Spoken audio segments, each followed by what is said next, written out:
days, I pray for better days. Working hard cause I want extra pay. Talk to them seeds, but you must demonstrate. Cause it's your ways that they gon' imitate. Non-violent. Sometimes I wish I would've went to college. Frown proudly. Cause where I'm from, they hate you when you smiling. Your faith should be your gun. You can't leave home without it. The children being grown, cause all the parents acting childish. You show them your reality, I bet they doubt it. You tell them all about your dreams, that's when they out it. Your own blood, ain't no family no more. They do you badly for show. You try to patch up your soul, Lord knows you on a mission to show him you so submissive. The prayer said in silence, you know the devil can hear him, pay attention. Know the war's within, how much time do you spend? Try to balance your zen, then again, losses is lessons. You tell me you trying to win, we know about saving money. You tell me you trying to spend that blood on it. Sweat, tears, you put that love on it.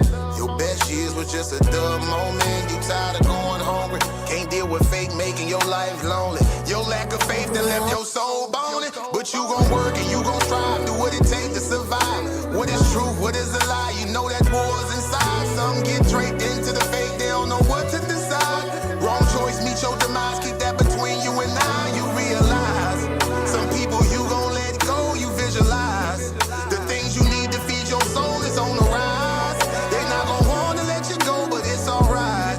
It's cool to bury what's gon' grow. Went from wrong to the right and to the dark to the light. It was a hell of a fight. You give it all your might. Gotta hold on tight and you stay strong and precise. You fight the war that's inside, cause it might change your life. Wrong to the right and to the dark from the light. It was a hell of a fight. You give it all your might. You just hold on tight and you stay strong and precise. You fight the war that's inside, cause it might change your life. I ain't the person that I used to be. So what I do today ain't things that you used to see. Stay the same, no, things change usually. Some folk I may know might get reintroduced to me. Yeah, I ain't the person that I used to be. So what I do today ain't things that you used to see. Stay the same, no, things change usually. Some folk I may know might get reintroduced to me.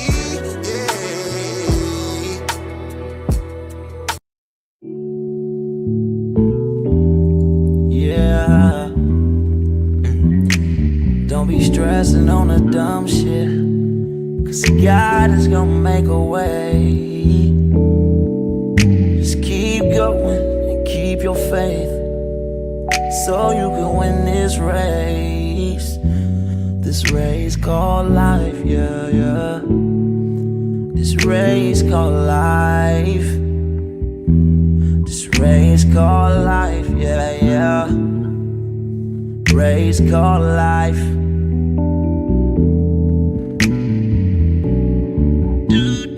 Yeah, yeah, yeah, yeah, yeah, yeah. I'm grinding cause I know that I'm gon' get it. I just gotta have vision, keep faith and be humble. And have some patience with it. I've been A1 since day one, and always on my job. I never been a fake, never had to steal and rob. Cause I do good business, I'm too good with it. And even though I'm on this road, I'm still daddy to my children. You know I do good with them, and don't like being missing. But I hate when my bills are thicker and my pockets get thinner. But I can't stress up on the dumb shit, cause God is gonna make a way. I keep going and keep my faith in my pace, so I can win this race. Win this race called life. This race called life. I'm just trying to win this race called life. This race called life.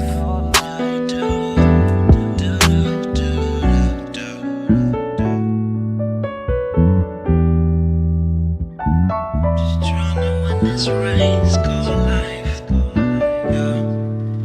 Race called life. I'm just trying to win this race called life, yeah. Yeah, yeah. I keep on running in this race called life, yeah. Yeah, yeah. I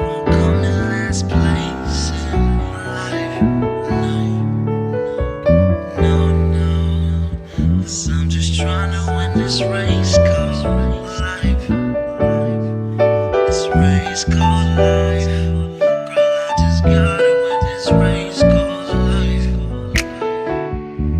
This race called life. Just gotta win this race called life. Yes, yes. We are in here. We are in here. Welcome to Coliseum of Arguments, where ideas don't survive on volume, only on evidence. This is Debate Talk, your global debate news desk, bringing you the best clashes, boldest performances, and sharpest minds from across the world. We break down who dominated, who collapsed under pressure, and which arguments actually held up when the lights came on. From viral showdowns to underground debates you won't find anywhere else, plus fresh talking points and sources most people have never seen. No spin, no safe takes, just real analysis, real scholarship, and real consequences. If you care about how debates are won, not just who's loudest, you're in the right place. This is Debate Talk, inside the Coliseum of Arguments. Let's talk debate. Yes, yes. And I am your host. Me and the brother Mel here are your hosts. I'm A1. You want to introduce yourself, Mel? Tell them where you're from. Yes, indeed. My name is Mel Smith. I'm from New York. Nice to be here with you tonight. Appreciate you. As you could, if we didn't already know, the hat, New Yorkers love repping the team. They have a lot of home team spirit, I should say. I think it's pretty dope. Today, we're bringing you the first episode of Debate Talk. But before we get into the breakdowns, we're going to break down a little bit about ourselves, introduce ourselves to you, take some questions from the audience, as well as answer some that have already been submitted. Mel, tell them where they can find you, Mel, on YouTube. You can find me at Watching the World 777 on YouTube, TikTok, on Instagram. I am Mel Smith. Let's go. And let's get into some of these questions we had from some of the viewers. What is Debate Talk, and why did we feel the debate world needed this show right now? I think I'll take that one first. I came up with this idea. I think the debate world needs this right now. It's a way to help highlight what we're doing, as well as it's a way to hold people accountable. And as serious as we take it, somebody should be propping us up, the people who do good, and somebody should be highlighting the people who are messing up and showcasing that so they can see their behavior and learn from it and hopefully do better next time. What about you, Mel? Well, I think it's a unifying agent. I think as we start to have these shows and we're talking about different platforms and people that are raising the bar, elevating on top of their game, I think it's going to motivate people to keep rising to the top, give it all you got, right? Let's go. I like that one. Let's get to the next question. How did each of you get involved with the Coliseum of Arguments and the Titans Debate League? Okay, I'll go first on that one too. I am the CEO of Titans Debate League, LLC. I run the platform at Titans Debate League, as well as at Coliseum of Arguments. I need to stop saying so much. Let's get that. Let me start remembering that. But yeah, I did it again. Yes. I was at another league. Sheesh. I felt like, there were some changes that needed to be made. And instead of me trying to tell another man how to decorate his house, I just built my own. So here we are. What about you, Mel? Well, I've always been around debates, especially when it came to Sonetta TV and all the different debates and so forth. But as far as Titans Debate League, the other night I was passing through, and as you know, I heard a great conversation. I came in on the conversation and it went quite well. So you and I were able to make a sincere connection, and I'm very grateful for that. Let's go. Amazing answer. Get to the next one. Okay. Before the debates and microphones, who were you and what shaped your thinking early on?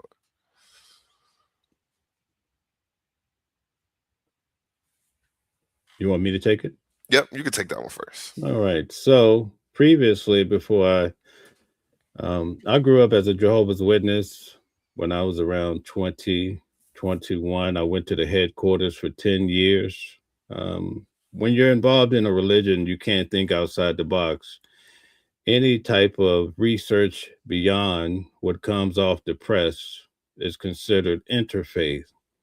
So it wasn't until I actually left the organization of Jehovah's Witnesses that I started to do research. I was actually at the headquarters when I had major questions about religion.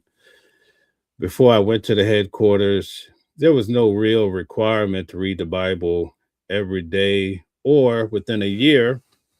But when you go to the headquarters of Jehovah's Witnesses, one of the mandates back in those days, around 1998, was that you had to read the Bible through and through for the first year.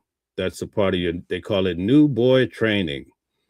And so as I went through the Bible reading there, I had more time to focus. And so as these Bible questions would come to my mind, like in Genesis chapter 1, I'm starting to see that the sun and the moon came after the fruit yielding trees. And then Abraham lies to, in regards to Sarah being, his sister. And then I researched it. And in the publications, it says, well, it's okay to lie as long as the person doesn't have a right to know. So I thought that was strange, but I just kept moving. But over the years, I had a lot of questions. So once I really stopped being a Jehovah's Witness, I had these questions still. I wanted to know, I think my first target was Jesus. I wanted to research, was Jesus real?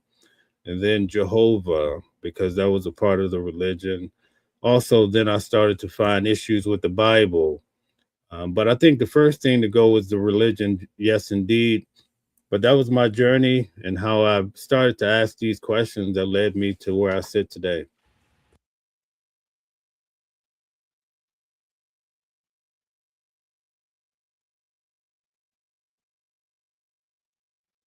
All right. You still there?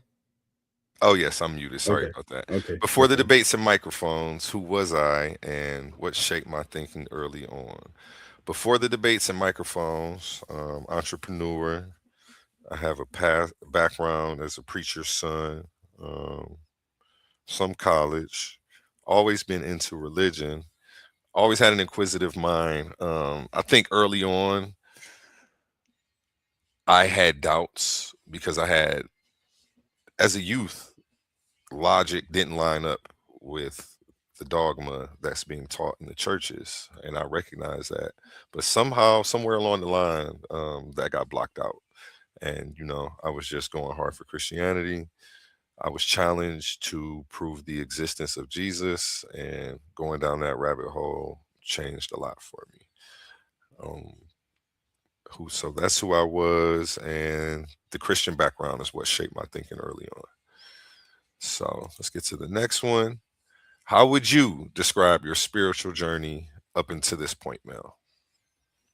I would say my spiritual journey has been great. I'm very thankful that in this lifetime, because I've met many people, right, that have not been able to come to any conclusion in regards to critical thinking when it comes to the Bible, Jesus, God, all these different concepts.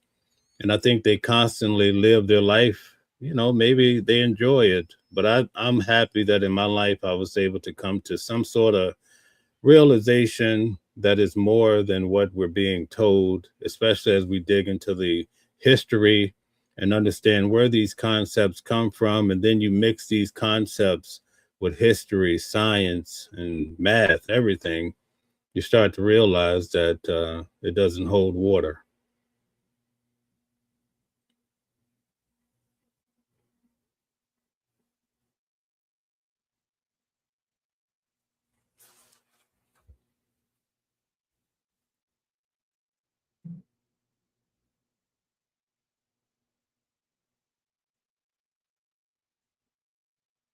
You might be muted. I'm not sure. Amazing. Thank you for telling me again. I think I answered this question on the last one.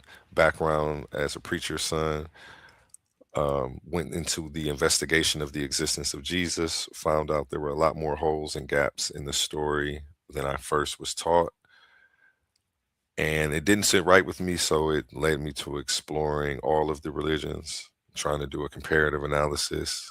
Uh, and then, I am where I am today. So, yep, that's my spiritual journey. I consider myself an agnostic slash ominous slash borderline atheist. So I'm right there on the fence. So, next question for you, Mel. Do you believe, and let me turn on some background music for us real quick. I like to chit chat with the tunes when it's nice and relaxed like this. A little smooth jazz in the background.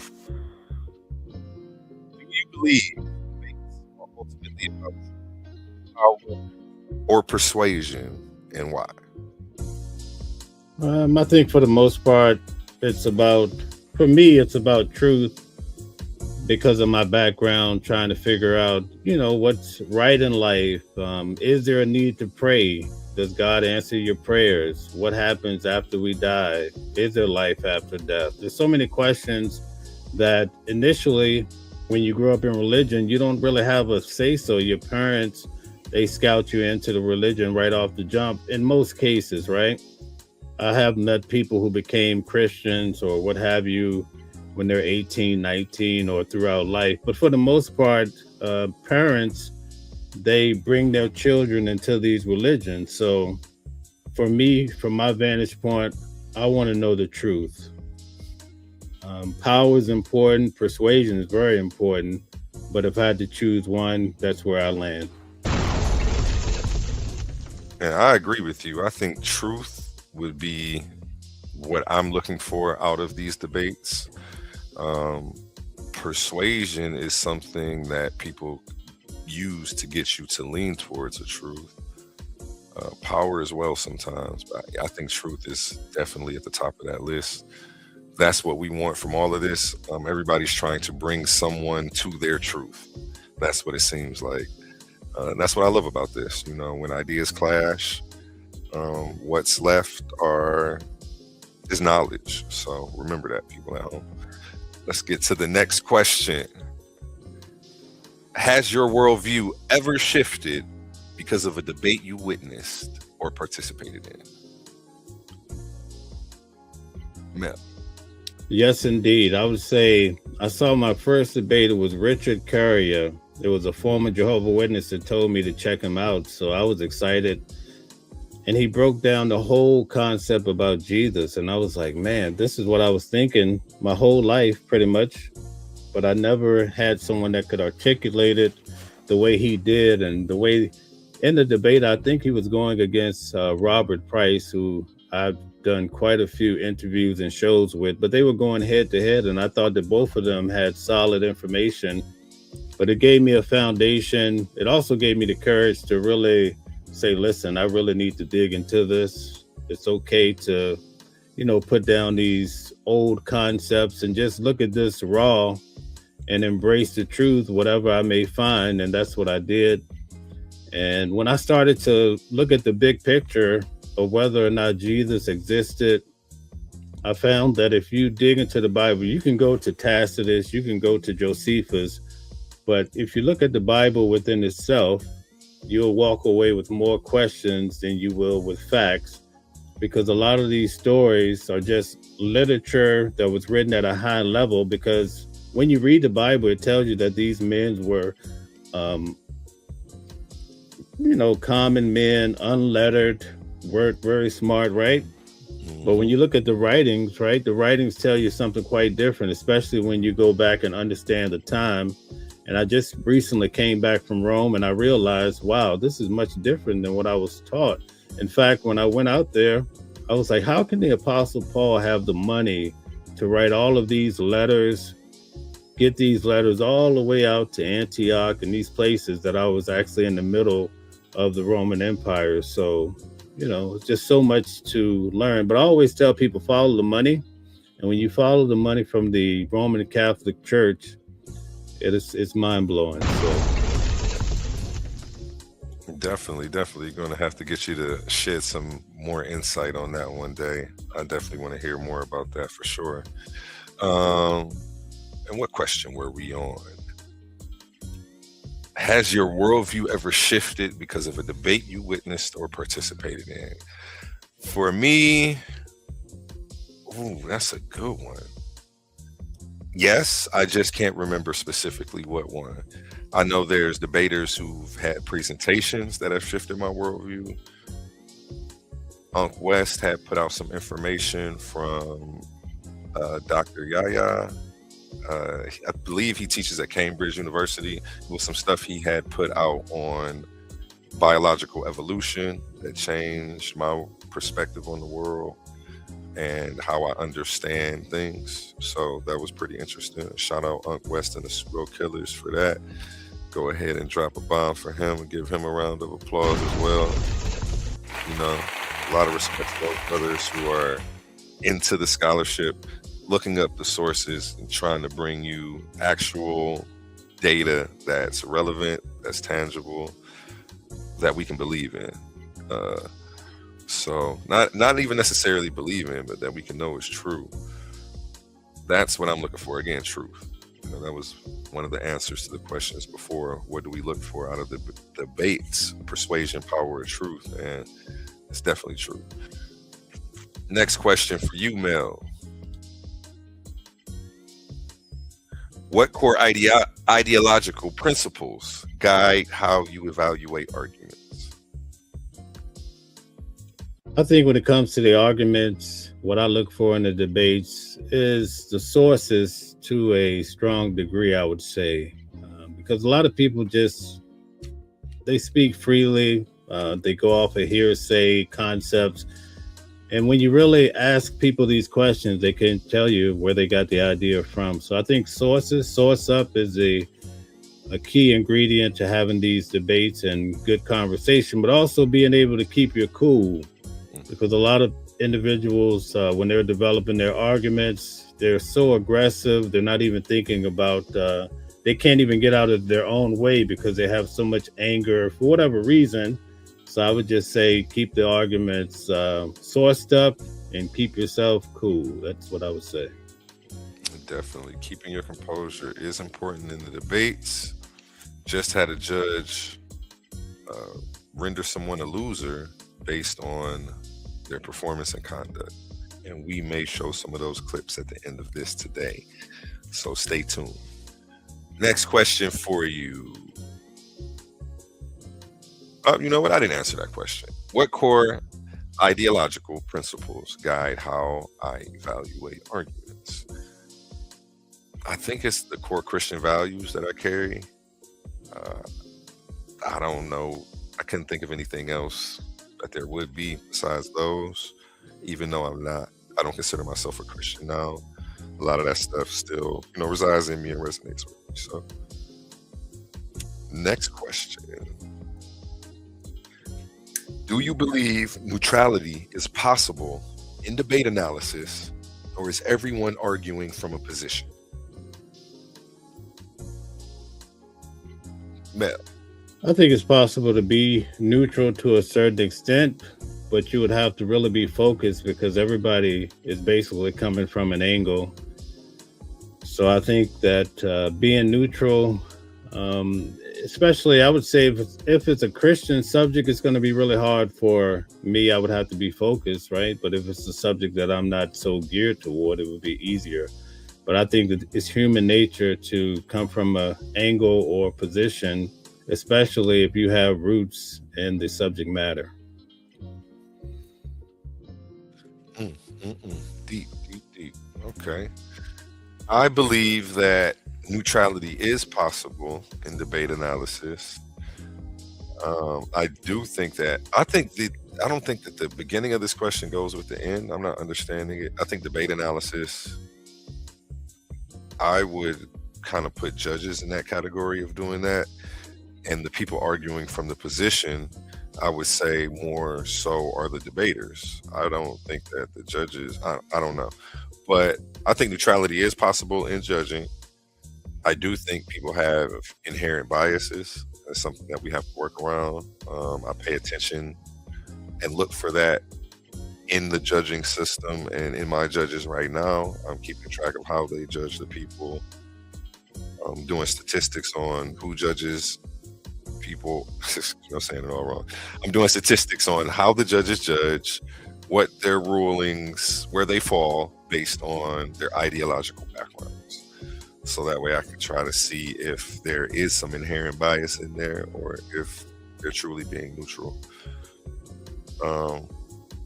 So yeah, I think the neutrality is possible, but I do think a lot of debaters argue from a position.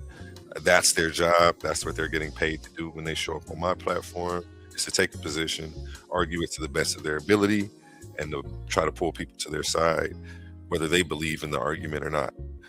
Sometimes debaters will take a position they don't necessarily believe in just to keep the show going, you know. They do it in practice, debate classes. You have to do it all the time as well.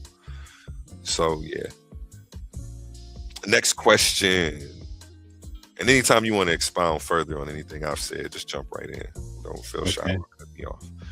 What separates a good debater from a truly dangerous one? Mel, you. I think it's being deceptive. That could really make a debate dangerous. I saw recently a debater perform at a high level. I mean, he came to perform and to break down everything. I mean, he's probably one of the best that I've seen. But the individual that he was debating, he formed the question of the debate or the title in a way that he could come from a totally different angle that had nothing to do with it, as though he was trying to deceive his opponent. And so ultimately, so many people paid to participate in this debate, and they showed up because it was a subject that a lot of people felt. And so when this debater used, he was deceptive, very dangerous, I would say. A lot of people walked away and they felt like it was a sham. So that's what I would say. And we may have to bring that debate up on a future episode and highlight the points that you're talking about, so that way they can see some examples of that. I think what separates a good debater from a dangerous one is somebody who, well, at least in this online area, in the conscious community, is somebody debating things that they truly believe in. That's what makes a good debater. I think people pushing ideologies and things that they don't necessarily believe in, some people would call them grifters. I think those people can be dangerous. It's kind of cult-like behavior. They'll get a following, try to extract funds or exact funds from them. It's kind of, that's dangerous. It can become dangerous. We've seen a couple people from the conscious community fall under investigation and go behind bars due to some of this behavior. So yeah, I think that's when it becomes dangerous, definitely. Next question. Okay, we're moving along here. I like this. What makes a source credible in your eyes, and what instantly disqualifies one? Now, well, I'll use, this is a tough one, because even the sources, in fact, recently I saw a guy using sources and it came from a prominent place, but ultimately the source was biased and also rooted in Christianity. So I think it's really tough I think at the end of the day, you have to take the sources at their face value at the moment and see if it's credible enough. But I think every source, scholarly is what I try to research or try to encourage people to use, but even still, they can be deceptive too. So, it's a slippery slope, if you ask me. And when you say that source wasn't credible, how so? The Christian source? Or you said biased, that was the word. Like, what made it biased? It was biased because the scholar that the person referenced is a well-known Bible scholar, Christian pastor most of his life. So, when you look at the information, it's not rooted in real facts. It's coming from a person who had a motive. Understandable. Definitely understandable. Yeah. And I think it's N.T. Wright's name or what have you. So I'm familiar. yeah. And I'll answer the same question. What makes a source credible in my eyes? Again, when it comes from someone unbiased, let me think about what disqualifies a source. I'm trying to think. I know it when I see it, but it's hard for me to put it in words right now. When a person, political agendas are at play, that may disqualify the source. And not the methodology not being right. There are sources that I disqualified along my journey of studies because things just didn't make sense. Like, they use Tacitus and say that he's a source to verify the existence of Jesus. But I disqualified him because he wasn't alive when Jesus was alive. So to me, that disqualified him as a source. So things like that. And again, it's easy to see them. It's harder to necessarily explain what I'm looking for, though. But when I find it, I know it. That's for sure. Next one. What should viewers expect from us that they won't get from mainstream debate platforms? I guess I'll start with that one. What you guys can expect from us. I've been trying to stop saying that word. I just keep saying it. And every time I catch myself, it throws me off. What viewers can expect from us and should expect from us. We're trying to clean up the debate conscious community, so to speak. I know I can't tell people what to do, but what I can do is lead by example and hope that when they see how clean my yard is, it makes them want to go cut their own grass. So that's what I'm doing. That's what you can expect to see from us here. Higher levels of scholarship, higher levels of decorum, and us continuing to set the bar high and push for a new frontier in the debate conscious online community. And to bring some integrity back to what we're doing, because there's been a lot of tarnishes to the community based on recent people's events, and what an individual does shouldn't be attributed to the whole, but you know how people do, and you know how smear campaigns work. So yeah, that's why I'm in the game now, and expect to see some cleaner debates, amazing judging, and amazing reviews from me and Mel. Did you answer that question, Mel? Nope. No, what should viewers expect from us that they won't get from other mainstream debate platforms? They should be able to expect our honesty and also integrity, but also we're going to have a healthy environment where you could come and have a debate and not have to worry about insane backlash that's real petty and only good for the streets. So we want to have a higher level of debating and also make it worthy for people to participate, offer something solid, because it takes a lot to really devote your time to debate, research. Research alone can be very time consuming. So we want a healthy environment. Let's go. I had to hit the gong on that one. That was facts right there. Love that answer from you, Mel. Let me get to the next one. I want to go back, if you don't mind. I want to make a statement. A lot of people, and this is what I'm saying, sometimes these sources get tricky because some people say, well, the Apostle Paul is the source for Jesus, right? Well, I'd say the Apostle Paul is a shaky source too, and we need to confirm if he actually existed as well. So that would be a good example of people using a source. That source might just be made up. All right. Need to confirm if he existed as well. I like how you're talking. We may have to have some talks about you judging some of these debates in our tournament as well, because I'm already getting this air of unbiasedness from you, and I love it. Let's go. Let's get to the next question. Okay. Who is debate talk really for? The debater, the spectator, or the student of ideas? You first, Mel. I would say it's for the debater. Welcome to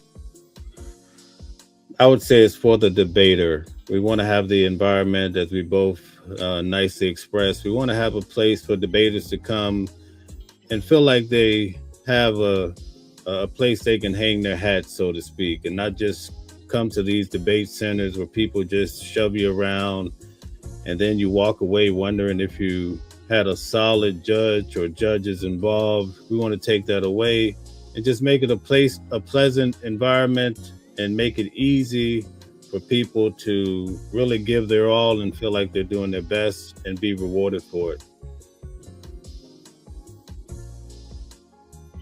Amazing answer. Let me take that one now. Who is debate talk really for? I believe it's all three. I believe it's for the debater. I believe it's for the spectator.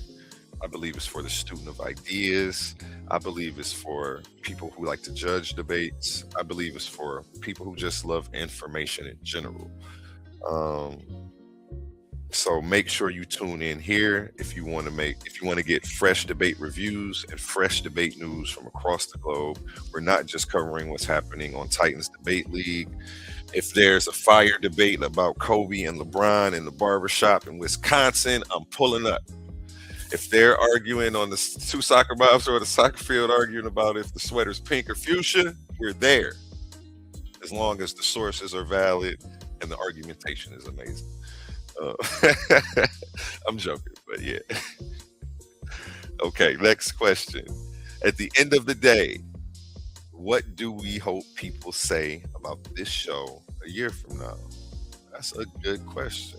I'll go first on that one. A year from now on this show, I hope people say that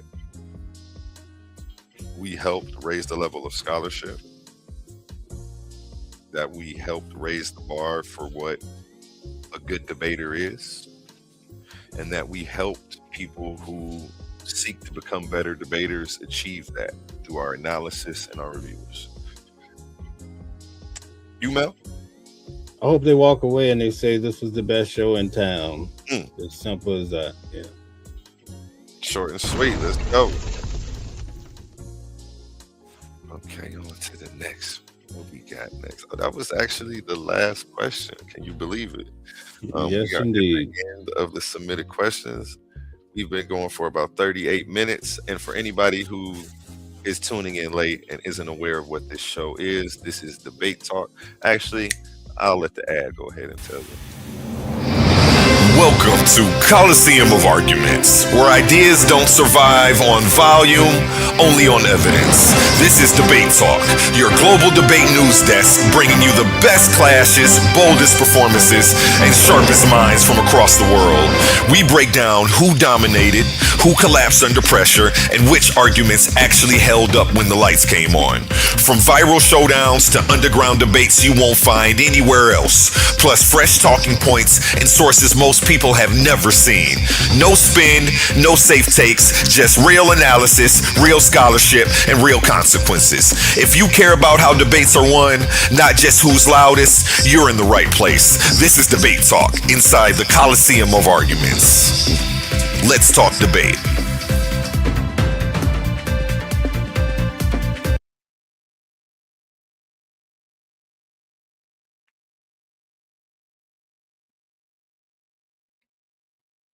Muted.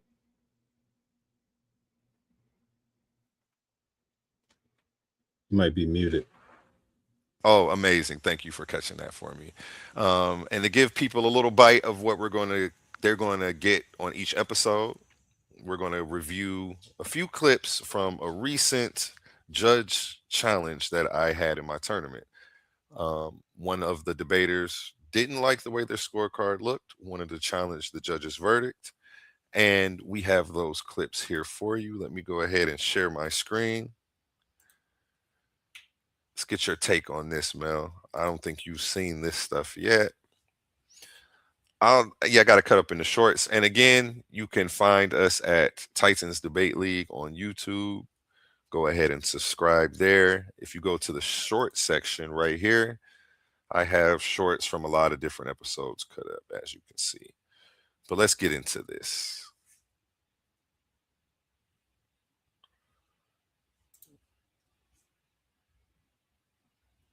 No sound. I'm flawless, and the other one trying to say this. So that was it was two judges. And you know what? I don't want to. I didn't get a chance to greet everybody with. Let me do it this way. Respect. Let's actually play the judge's response, and I want to get Mel's take on this and see how he feels about it. It's only about 5 minutes. I think it was a pretty fair judgment. At first, I did have some questions. Let me go to live over here. My screen's still sharing, so you guys can see all of this fire action. Make sure you subscribe at Titans Debate League on YouTube. Where are the results? Judge review. So the results should be right here. Here we go. Got it. Make sure this is unmuted. Group A00. This requires direct genetic evidence, clear timelines, and correct use of phylogenetic language. Clash between two heavyweights. Silky D, the head Berber in charge, you hear that, man? Undefeated, defending the North African origins, and Yahya Batu. Yeah. Championing the Bantu lineage and the deep genetic roots of the haplogroup A00. The arguments have been made, the sources have been cited, the judges have reviewed the history, the genetics, and the methodology. The question on the floor was simple, but the implications were massive. Did the Berbers predate the Bantu haplogroup A00? No interruptions, no rebuttals, no spin. Tonight, our judges step forward. We come with the official breakdowns and reasoning and crown the winner of this debate. So lock in, because history just went on trial and the verdict is about to be read. Yaya and Silky, how you feeling today, gentlemen? Feeling great, man. Feeling great. Laid back. My time. Waiting on these results. Been waiting, so people been waiting. So we here for the results. How you feeling today, Silky? Oh man, I'm feeling very. Hey, Judge number one. I'm feeling good, brother. Good to be here. How was your holidays, everybody? Get the formalities out the way. Everybody had a good holidays? Okay, great. What we're going to do is I'm going to bring up, should I bring up the official criterion again? Just so that way you keep talking to me. Let's see what's.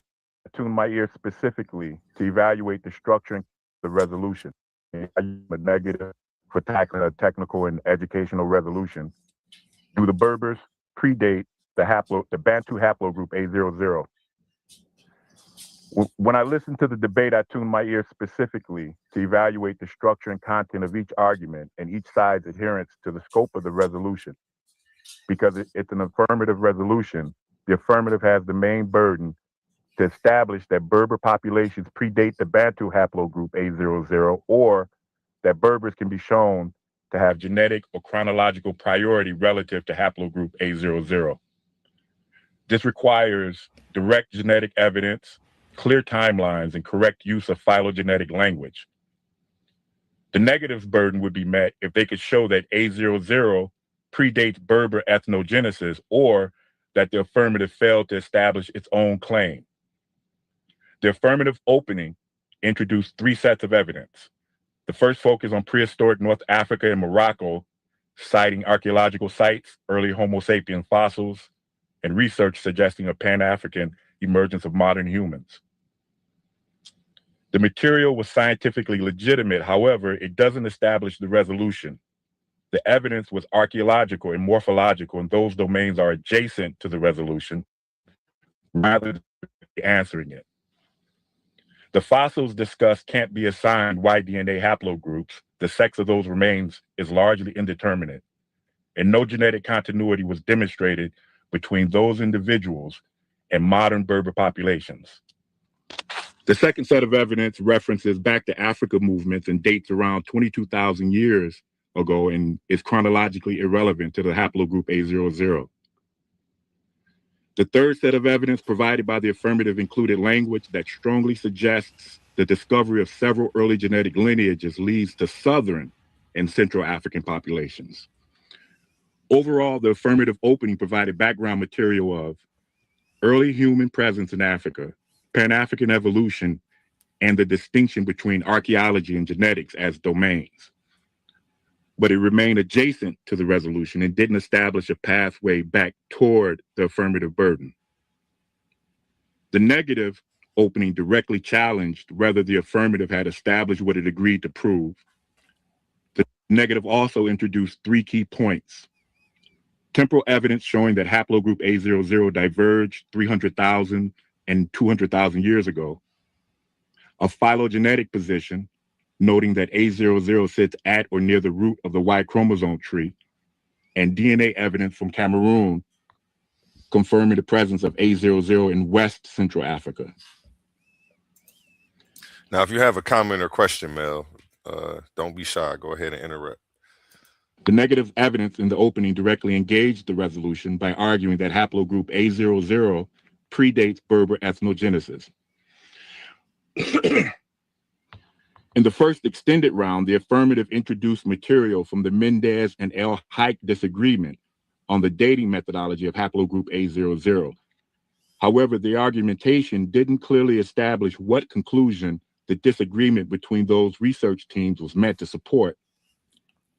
At times, critiques of Mendez by El Haik was read as though it were findings, and Mendez's summary of El Haik's criticism was treated as independent evidence. The affirmative also argued that A00 was youngest without clarifying youngest relative to what and without connecting that claim to Berbers specifically. Most importantly, the affirmative did not establish an association between Berbers and haplogroup A00, while simultaneously disputing A00's antiquity in ways that were inconsistent across the slides presented. The negative maintained a consistent line of argument that regardless of disputes over exact dates, A00 is older than Berber populations and is deeply rooted in West Central Africa. In the second extended round, the affirmative relied heavily on unconventional definitions and mixed excerpts from multiple sources. During this round, the affirmative made several self-contradictory claims, including statements that A00 is the youngest haplogroup, A0 is the oldest, while simultaneously presenting material that stated A00 is the oldest haplogroup, not A0. The affirmative also used technical terms like root and basal imprecisely and suggested that populations, quote, started the root, end quote, which reflects a misunderstanding of phylogenetics. Most importantly, no clear affirmative genetic argument was presented showing that Berbers predate haplogroup A00.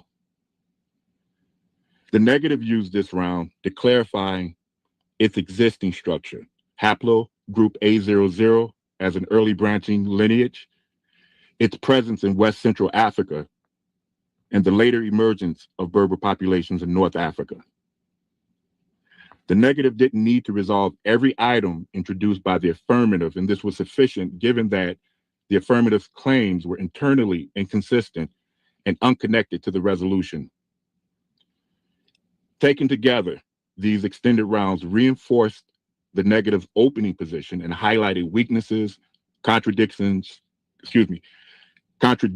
and inconsistencies in the affirmative's use of sources. During the question and answer round, no new affirmative or negative evidence emerged that satisfied either burden. Unfortunately, both debaters abandoned argumentation in the Q&A round and in the closing minutes, shifting to personal attacks and insults. And I want to take a moment with a brief note about that conduct. Both debaters are capable of better conduct, and going forward, both should keep in mind that abandoning your own dignity in an effort to diminish the dignity of another debater is not a substitute for good argumentation. That conduct diminished the quality of the exchange, and it's also reflected proportionally in my scoring and evaluation of both debaters' performance.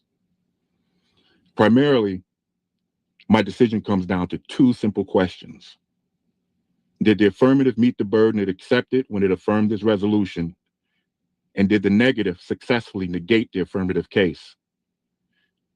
The affirmative did not establish that Berber populations predate haplogroup A00, nor did it consistently argue within the scope of the resolution.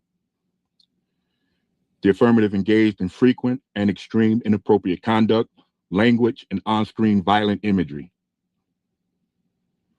The negative stayed aligned with the resolution, argued that haplogroup A00 predates Berber ethnogenesis, and demonstrated consistently that the affirmative failed to meet its own burden. The negative also engaged in isolated, inappropriate conduct and language. On the resolution as stated, do the Berbers predate Bantu haplogroup A00? My decision goes to Yahya on the negative.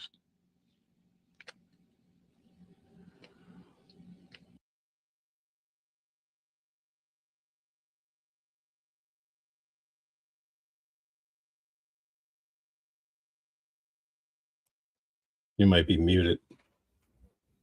Amazing. I haven't been doing this for a while, and I've done it several times in one episode. You can find this debate on my channel at Titans Debate League. This is Silky D versus Yahya Batu. We're now going over the results from judge number 1. This was his first time on my channel judging. I think he did more than an amazing job. I haven't seen such a good job done judging a debate. I wanted to get your take on it and see how you felt about just hearing his response. I'm not sure if you actually saw the debate, but what do you get from that? I didn't see the debate, but this judge seemed top tier. He seems like what I would imagine Judgment Day would be like, standing before God. No, I like that one. Good one. It'll be a tough night. It'll be a tough day for me if I stood there. No, he did a great job. He broke it down nicely, man. Top tier. Amazing. And shout out judge number 1.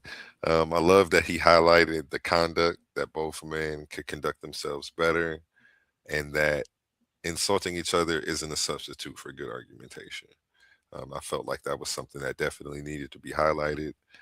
I think that our mission statement is getting across that we're here to clean up this conscious community in this debate scene, one debate at a time, and damn it, we're doing it. So, shout out to judge number 1 again. Give him a round of applause for that amazing judgment. This debate verdict was challenged by Silky D, and I urge all of you to go check that out. It was very entertaining, to say the least. He didn't want to accept his loss, bruised ego. He was there grasping for straws, trying to find any reason to get this verdict overturned. Maybe it was the $500 cash prize at the end that he was so after. I'm not sure, but it didn't go his way. The judge came and I feel like dragged him a second time in more detail than he did right here. So if you want to see that further breakdown of Silky's performance, go ahead and check that video out. It's called Silky D Judges Review. So yeah, that was pretty fun. Amazing. And again, let's give judge number 1 a round of applause for doing such an amazing job. One of the best judges I've seen in an online tournament ever. I got a lot of calls about how amazing he was too after that. So I'm happy. Welcome to the team. And this is what you can expect to see here at Titans Debate League. This is how the judging is going to go. If you don't want to be a part of it, if you want to wild out, crash out, be able to cuss at each other, cut each other off, and do all of that, seek out those other platforms. This may not be the tournament that you want to hop in. Maybe, maybe the open panel might be better for you. I won't tell you that we don't have some spaces that you might fit in over here. because that wouldn't be true. But yeah, definitely if you're going to hop in the tournament where the money's on the line, conduct is important. Let's go. Let's go. And like we always say here on Titans Debate League, tighten up. You know, tighten up. Pun intended. Pun intended. So with that being said, let me go to a word from our sponsors, show you what we have coming up this week that you can expect here on Titans Debate League. Ladies and gentlemen, welcome to the Titans Debate League, presented by the Coliseum of Arguments, where ideas don't just clash, they collide. This isn't a conversation, this isn't a panel, this is intellectual combat. In one corner, the voice of the radical reinterpretation, the challenger of ancient frameworks, the man who says divinity isn't in the clouds, it's in the creator of civilization itself. Suave boss, a man bold enough to declare the black woman is God. Not a metaphor, not symbolism, foundation. And in the opposing corner, a defender of revelation, a believer in submission to the one, a man standing firmly on divine law and sacred text. Jesse Valdez, a Muslim, a monotheist, a man who says Allah is God, singular, eternal, unmatched. This is not about insults, this is about worldviews. The black woman versus Allah. Who is God? History, identity, power, spiritual authority. Are you not entertained?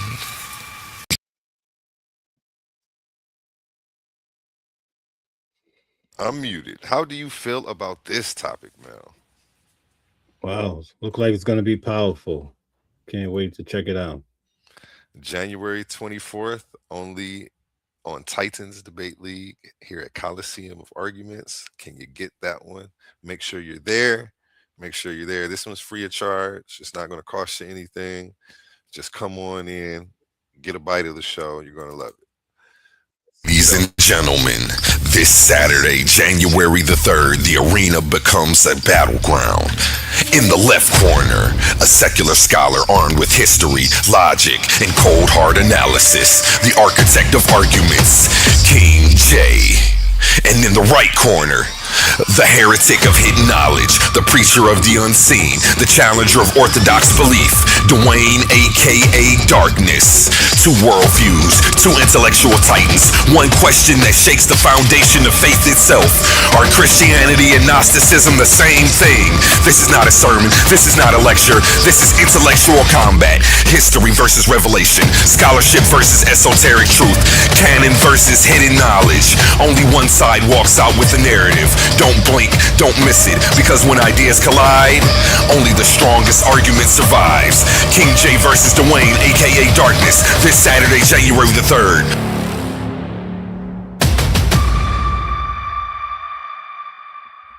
And another amazing topic. Are Christianity and Gnosticism the same thing? Have you ever seen this topic before, Mel? Yeah, I've seen it before. It's going to be a good one. Definitely. This is my first time seeing this, but I thought we had an original over here. It's okay, though. It's okay. How did that last one pan out? I just saw it on YouTube. It's an old debate. You could check it out back in the day, but pretty good debate. Okay. You know the names or how I can find it? Yeah, I'll send you the link to it. Appreciate you, big dog. Appreciate you. Yes, sir. And this week we also have coming up. Let me pull up the video file. In every era, there are contenders. In every generation, there are challengers. But once in a while, a force steps forward that doesn't ask for debate. She demands it. Who will debate Naphtali? One of the fiercest female Hebrews on the scene today. A strategist with scripture in one hand and logic in the other. She's been racking up victories coast to coast, panel to panel, platform to platform, leaving broken arguments and silent opponents in her wake. This isn't hype, this is a track record. She doesn't come to exchange talking points, she comes to conquer territory. Now she steps into the Coliseum of Arguments, where ideas collide, egos crack, and only the sharpest minds survive. No prisoners, no safe spaces, no intellectual shortcuts. This isn't pro wrestling, this is mental combat. Worldviews tested under pressure, claims weighed, not shouted, receipts required. So the question isn't if she's ready, the question is, who's ready for her? Who will debate Neftali? Are you not entertained? She has a Tuesday. Am I muted again? Okay, no. She has a Tuesday night takeover this Tuesday, 7 p.m. Make sure you're there. It's going to be fire. She's taking on all challengers, looking for a new person to step into the ring with her. Who will be brave enough? Come one, come all. Bring your sources, bring your scholarship, bring your wit, because you will need it to step into the ring with Neftali. And we have some other stuff coming up, but you know what do I have? I do have one more. We got one more debate coming up this month of January. Let me find that commercial. Here we go, right here. Is this the right one? Not the right one. I was close. Hold on. There we go. Debate is not for the comfortable. Two minds, two worldviews, one question that has divided humanity for centuries. Is Yahshua the divine Messiah or not? On one side, King J, a secular scholar armed with history, logic, and critical analysis. No assumptions, no sacred cows, only evidence. On the other side, Apollo Bay, a thinker rooted in spiritual consciousness, ancient text, and cultural interpretation. Challenging orthodoxy and redefining what divinity really means. This isn't a sermon, this isn't a lecture, this is a head-to-head intellectual showdown. Scripture versus scholarship, faith versus reason, interpretation versus tradition. No preachers, no politics, just a question that refuses to die. Is Yahshua the divine Messiah? Live, unfiltered, no escape routes. King J versus Apollo Bay, only on Coliseum of Arguments, presented by Titans Debate League. Choose a side or bring your arguments. Are you not entertained? Yeah. I've been doing voiceovers all week, man. I've been doing voiceovers. Hey, great job. Appreciate you. Is Yahshua the divine Messiah? This month here on Titans Debate League. This is the last debate of round one of the tournament. $500 cash prize. The winner of this will be receiving $50 on the road to the finals. This one's going to be lit. Make sure you're there. The stands are going to be full. Again, this one's free. Come one, come all. Make sure you get a bite of this. This one's going to be lit for sure. Shout out these two gentlemen again for being brave enough to step into the Coliseum. How do you feel about this title, Mel? I think it's amazing. I've seen it recently. Okay. And what about Nefertali? Are you familiar? Yeah, she's really good. She goes in, brother. Yeah. I can't wait to see who steps into the ring with her. We got to get her in the ring over here at the Coliseum of Arguments. She's got sources for days, a lot of arrows in her bag. So these other debaters better keep their head on a swivel, because she is out here. She sees what you're saying, and she will call you out on it if it's pseudo. So beware. And real quick, I'll go to one more commercial, and then we'll go ahead and do our closing remarks.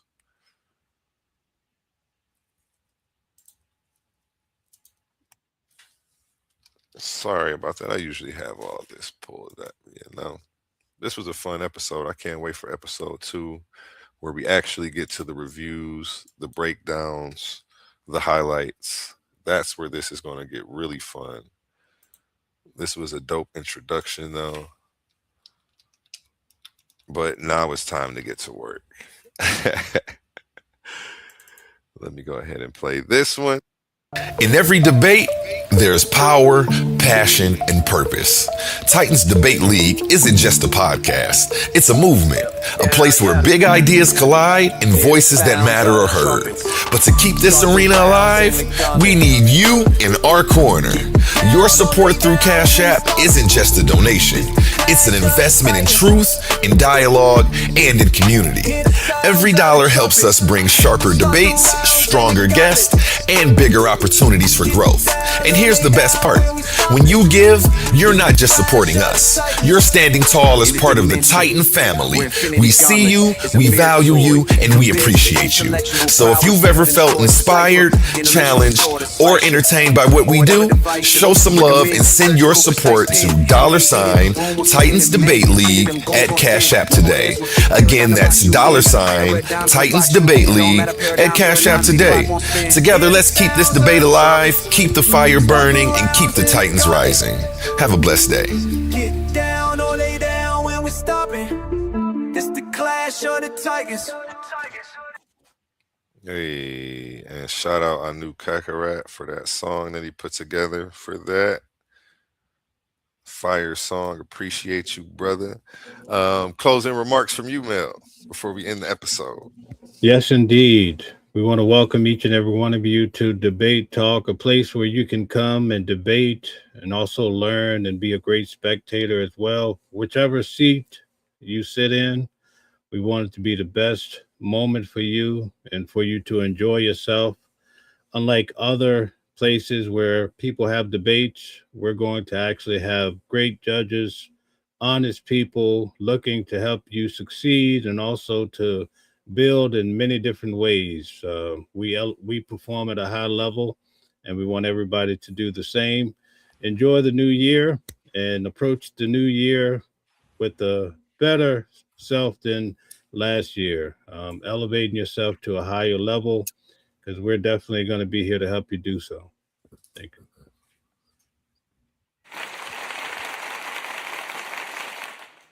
Appreciate you, Mel. Appreciate you. And that's how we're closing out the very first episode of Debate Talk. Not with a verdict, not with a winner, but with the foundation. Tonight wasn't about crowning champions. It was about letting you meet us, where we come from, how we think, and why this platform exists in the first place. This is just the beginning. The questions will get sharper, the arguments will get heavier, and the stakes will get real. Different ideologies, different worldviews, one arena. This is the Coliseum of arguments where ideas clash, sources matter, and feelings don't decide truth. If you agree with us, challenge us. If you disagree, bring your evidence. Either way, pull up a seat, like, comment, and subscribe. Let us know what topics you want to see debated, who you want to see step into the arena, any episodes that you want us to cover. Any debates that you would like us to cover, because next episode, the debates begin. I'm your host, A1, and again, I'm here with Mel. This is Debate Talk. We'll see you in the arena. Have a beautiful new year. And we're going to end with a song from Anu Kakarat. Trying to douse my flame. Yes, they can try. Yes, they can. It'll douse my flame. 10 toes where I stand. I'm the motherfucking man. Wanna put out my flame. He's cussing on that one. I don't want a cussing song. Sorry about that. We'll just end with the jazz. Here we go.